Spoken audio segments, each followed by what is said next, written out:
நாடு முழுவதும் அரசியல் கட்சிகளின் தேர்தல் பணிகள் முழுவீச்சில் நடைபெற்று வரும் பரபரப்பான சூழலில் பெரும் எதிர்பார்ப்புக்கு மத்தியில் நாடாளுமன்ற தேர்தல் தேதி நாளை வெளியாக உள்ளது. அண்மை தகவல்களுடன் இணைகிறார்கள் செய்தியாளர்கள் ராஜா மற்றும் ரமேஷ்குமார். மூச்சு விடுவதில் சிரமம் ஏற்பட்டதால் மும்பையில் உள்ள மருத்துவமனையில் அனுமதிக்கப்பட்ட பிரபல பாலிவுட் நடிகர் அமிதாப் பச்சனுக்கு மருத்துவர்களின் அறிவுறுத்தல்படி இன்று இதயத்தில் ஆஞ்சியோபிளாஸ்டி அறுவை சிகிச்சை செய்யப்பட்டுள்ளது. தேர்தல் பத்திர முறைகேடுகள் அம்பலமாகியுள்ளதாக குற்றம் சாட்டியுள்ள காங்கிரஸ் தேசிய தலைவர் மல்லிகார்ஜுன கார்கே பாஜகவின் வங்கிக் கணக்குகளை முடக்க வேண்டும் என வலியுறுத்தியுள்ளார். காங்கிரஸ் கட்சி நிதி சுமார் 300 கோடி ரூபாய் முடக்கப்பட்டுள்ளது. நாங்கள் எப்படி தேர்தலை எதிர்கொள்வது? பாஜகவினரின் வங்கிக் கணக்குகள் மட்டும் தொடர்ந்து செயல்பட்டு வருகிறது. தேர்தல் பத்திர முறைகேடு குறித்து சிறப்பு புலனாய்வு குழு அமைத்து விசாரணை நடத்த வேண்டும்.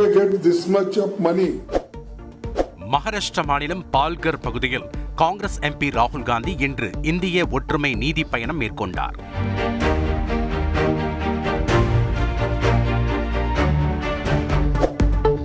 கர்நாடக முன்னாள் முதலமைச்சரும் பாஜக மூத்த தலைவருமான எடியூரப்பா மீது 17 வயது சிறுமி பாலியல் புகார் அளித்துள்ளார்.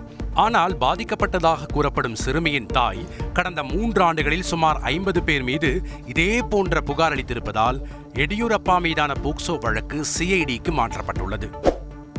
டெல்லி மதுபான கொள்கை முறைகேடு வழக்கில் தெலங்கானா முன்னாள் முதல்வர் சந்திரசேகர ராவின் மகள் கவிதாவை அமலாக்கத்துறை இன்று அதிரடியாக கைது செய்துள்ளது.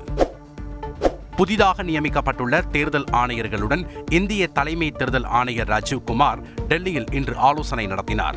இதனைத் தொடர்ந்து நாடாளுமன்ற தேர்தல் தேதி நாளை பிற்பகல் வெளியிடப்படும் என அதிகாரப்பூர்வமாக அறிவிக்கப்பட்டுள்ளது.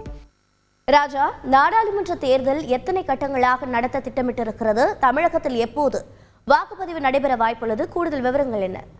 மக்களவைத் தேர்தலுக்கான தேர்தல் தேதி நாளை அறிவிக்கப்பட உள்ள நிலையில் ஒடிசா, அருணாச்சல் பிரதேசம், ஆந்திரா, சிக்கிம் ஆகிய 4 மாநிலங்களுக்கும் சட்டப்பேரவைத் தேர்தல் தேதிகள் அறிவிக்கப்பட இருக்கிறது. மேலும் நாடாளுமன்ற தேர்தலை 7 கட்டங்களாக நடத்த தேர்தல் ஆணையம் திட்டமிட்டு இருப்பதாகவும் முதற்கட்டத்திலே தமிழ்நாடு, புதுச்சேரி ஆகிய மாநிலங்கள் இடம்பெறும் என எதிர்பார்க்கப்படுகிறது.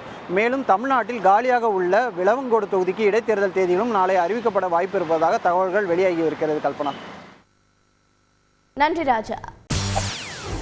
செய்திகளை உடனுக்குடன் தெரிந்து கொள்ள உடனே சப்ஸ்கிரைப் பண்ணுங்க.